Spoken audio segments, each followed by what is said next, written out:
清補涼湯或者大家就飲得多啦，但用佢再加隻靚雞做個胡椒湯，跟住再用個湯嚟打邊爐，唔知你有試過未呢？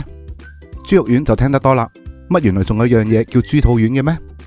如果你想知用黑松露嚟做煲仔飯係咩玩法，又覺得近排天氣濕濕熱熱好似冇咩胃口，想揾啲嘢刺激翻食慾嘅話，就要跟我一齊去皇庭廣場啦。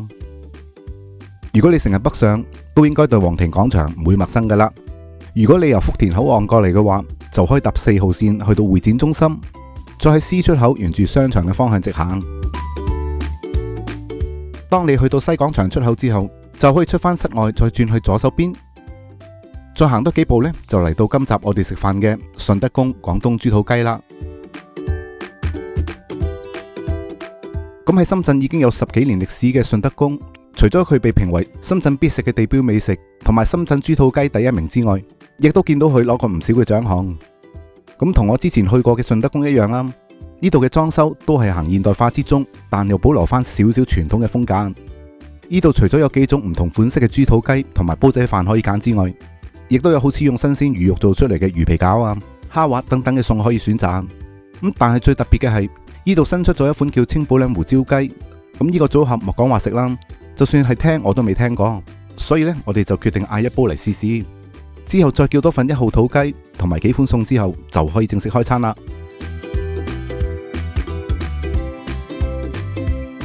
咁啲嘢食嚟齊之後呢，第一件事係做啲咩呢？第一件事咧唔係食嘢喎，而係呢，我哋呢要去出面調味料區嗰度調個調味先。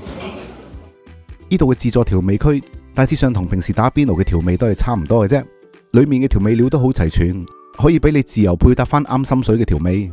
咁最後呢，我哋就唔諗咁多，一於跟翻餐廳嘅推薦，調翻個廣式經典配搭啦。咁你搞完個調味之後呢，翻到嚟呢，我哋就唔食個雞住，我哋食咗個蠔先，因為啲蠔呢一凍咗呢就唔好食噶啦。咁呢度嘅生蠔全部都係用咗蠔味好濃嘅魚生蠔，咁兼且呢度全部嘅蠔都係即場現點現開，非常新鮮嘅。咁喺開蓋嗰下已經聞到陣超勁嘅蒜蓉味啦。呢個蠔呢，其實就叫做蒜蓉焗生蠔啦。咁實質上呢，佢就唔係話用炭火烤啊，佢只不過呢係放喺一個煲裏面呢，然之後呢係用蒸嘅方法呢，係將個蠔呢係蒸熟嘅啫。咁所以呢，呢個蠔出到嚟呢係食佢嘅原汁原味嘅。咁食親生蠔呢，第一件事一定係講個蒜蓉先啦。咁呢度呢嘅蒜蓉嘅調味，我覺得係啱啱好 OK 嘅，就唔會話夠鹹啦，又唔會話冇味嘅。咁而啲生蠔食嘅時候呢，個口感呢，我覺得係幾結實下嘅。無論係佢嘅蠔味啦，或者我哋平時成日講開嗰啲海水味啦，我覺得呢呢啲蠔呢都係好夠嘅。嗱，咁個湯就滾起咗咯喎。咁呢煲湯開蓋嗰陣，已經見到個湯頭有好多嘅藥材喺入面噶啦。咁睇翻個 menu，呢個湯頭呢係用咗7款嘅藥材熬出嚟，而個湯頭亦都加咗海南紅土地白胡椒入去，令個湯出到嚟呢就會有微微嘅辛辣味。咁呢度嘅1號肚雞同埋個湯呢係分開上嘅。咁睇翻網上嘅資料，原來呢1號肚雞係喺半開放嘅山坡果園度放養嘅運動雞嚟，所以佢嘅肉質就會好緊緻，加上呢佢係食天然嘅飼料，所以雞味就會濃好多啦。咁喺放雞之後，你只係需要跟翻沙漏嘅指示，等啲沙漏完，你就可以食到最滑嘅雞噶啦。好啦，咁啲沙漏都漏完咯，咁即係個雞都 OK 嘅啦。咁呢，我就啱啱試咗個雞湯啦，加咗個雞落去之後呢，同埋佢裡面嘅材料啊，連埋啲雞一齊煲呢，咁我就覺得呢出到嚟嘅味呢係會濃好多嘅。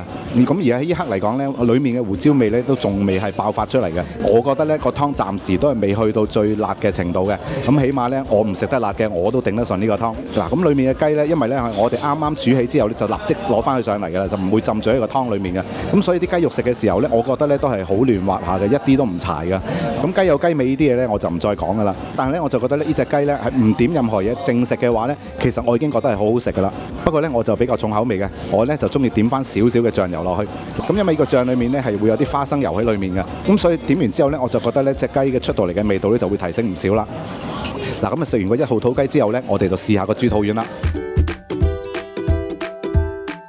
咁只係睇個外觀，你係唔會發現呢啲丸其實呢係用豬肚做出嚟嘅。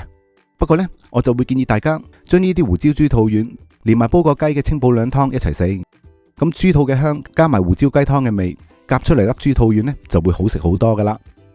咁呢啲豬肚丸呢，喺第一次食嘅時候呢，我覺得同普通嘅豬肉丸呢其實係冇乜分別嘅。食起上嚟嗰陣時呢，除咗彈牙得嚟呢，我覺得呢，佢仲係有啲綿綿地嘅。咁但係咧咬落去之後咧，就會發現其實佢嗰啲豬肚咧就並唔係咧話完全係打到碎晒，打到好似漿咁嘅，佢依然咧都會係留翻少少嘅豬肚喺入面嘅。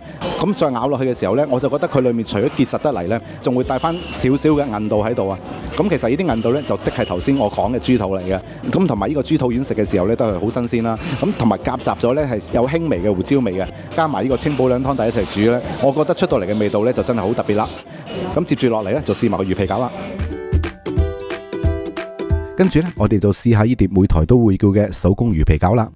咁因為呢啲魚皮餃粒粒咧都係用人手做出嚟，所以出到嚟每粒嘅形狀咧都會有啲唔同。咁你就唔好以為佢淨係個餡先係用新鮮嘅魚肉做啊，其實外面塊餃皮都係用鮮魚肉做出嚟噶。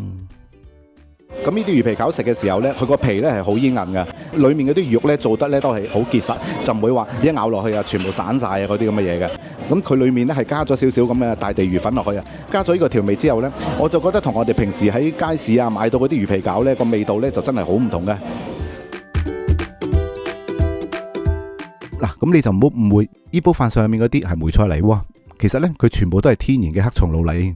就咁睇呢煲飯就真係真材實料啦。而食得煲仔飯嘅就梗係要食到有飯焦先至收貨啦。而餐廳呢亦都承諾咗，如果煲飯冇飯焦係唔收錢嘅。又睇下今次我哋有冇免費飯食啦。咁呢個世界呢又點會有咁着數嘅嘢啊？咁話到明呢，如果係冇飯焦嘅話就唔收錢咧。咁呢個飯呢就肯定有好多飯焦先會咁講啦。咁啊講翻個飯先啦，因為呢個飯呢係撈咗啲黑松露喺裡面嘅。咁但係呢啲黑松露味呢就會咧喺你入口之後呢慢慢散出嚟嘅。所以我就覺得呢，呢煲飯嘅味道就同我哋平時食嗰啲煲仔飯嘅味道就好唔同嘅。呢煲呢就會濃好多嘅。咁呢個飯呢，我覺得佢另一個好嘅地方呢，就係佢嗰啲飯呢係完全唔會話黏埋一嚿，食嘅時候呢係粒粒分明嗰隻嚟嘅。